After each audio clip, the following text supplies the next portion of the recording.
संस्था गौ माता मित्र समिति में आपका हार्दिक स्वागत है। आप सभी से अनुरोध है कि वीडियो को अंत तक जरूर देखें और वीडियो को लाइक, शेयर और चैनल को सब्सक्राइब करना ना भूलें, ताकि इस वीडियो की सहायता से गौ माता की आज की दशा ज्यादा से ज्यादा लोगों तक पहुंच सके और आप भी हमारी संस्था के साथ जुड़कर गौवंशों की इन पीड़ाओं को समाप्त करने में अपना योगदान दे सके। तो चलिए दोस्तों, वीडियो को बिना टाइम वेस्ट किए आगे बढ़ाते हैं।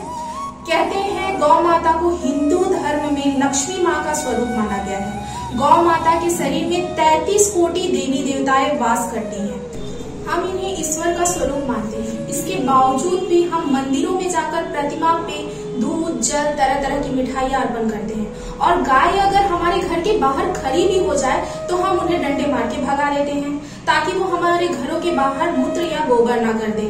क्यों? परंतु वहीं हम किसी भी धार्मिक पूजा पाठ में गोबर को शुद्ध मानकर उससे घर द्वार की लिपाई पुताई करते हैं और पूजा पाठ में भी गोबर का उपयोग किया जाता है। क्यों? कई तरीके की ऐसी गंभीर बीमारियां होती हैं जिसमें गौमूत्र को रामबाण दवा मानकर देश विदेशों में उपयोग किया जाता है। क्यों? हम कब तक इस आडंबर की दुनिया में बंधे रहेंगे? गौ माता की प्रतिमा को नहीं, बल्कि स्वयं गौ माता को हमारी सेवा व रक्षा की जरूरत है।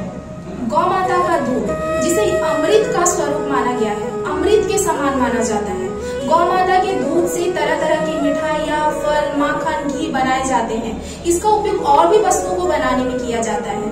आज के समय में कई लोग दुधारू गायों को रखकर उनकी सेवा करते हैं, ताकि उनके परिवार को, उनके बच्चों को शक्तिशाली व शुद्ध दूध मिल सके। कई ऐसे लोग भी हैं जो गायों के दूध को बेचकर अपना परिवार चलाते हैं, अपना जीवन यापन करते हैं।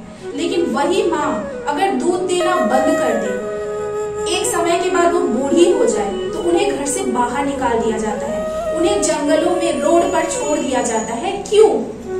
अगर कभी कहीं भी गौ माता को बड़ी गाड़ी या कुचल भी दे तो लोग आकर उनका वीडियो बनाते हैं, फोटो खींचते हैं, उसे सोशल मीडिया पे अपलोड किया जाता है, स्टेटस लगाया जाता है। पर किसी के पास इतना समय नहीं होता कि उन्हें रुककर डॉक्टर को बुलाकर ट्रीटमेंट कराई जाए या उनकी उचित व्यवस्था कराई जाए। क्यों? क्या यह मानव धर्म नहीं है?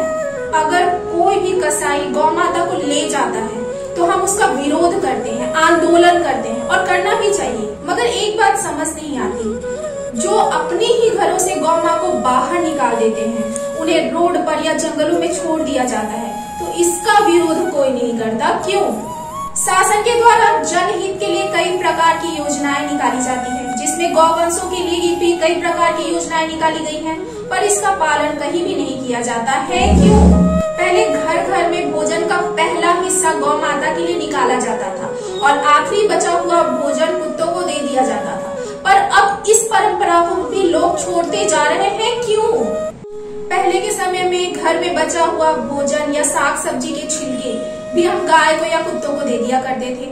अब के समय में वही बचा हुआ भोजन हम पन्नी में पैक करते हैं और कूड़ेदान में ले जाकर डाल देते हैं। क्यों?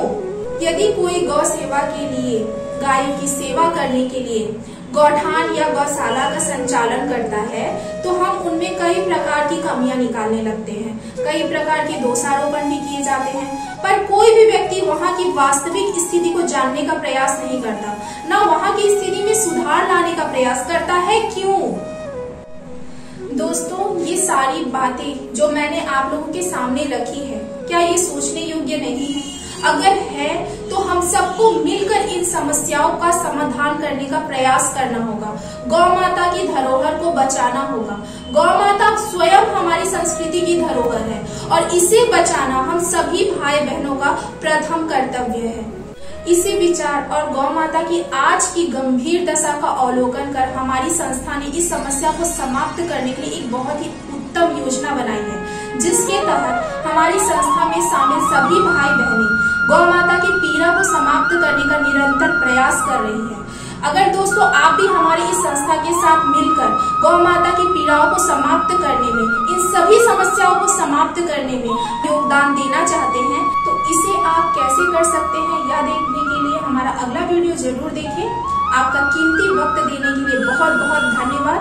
मिलते हैं अगले वीडियो पे, तब तक के लिए जय गौ माँ, राधे राधे।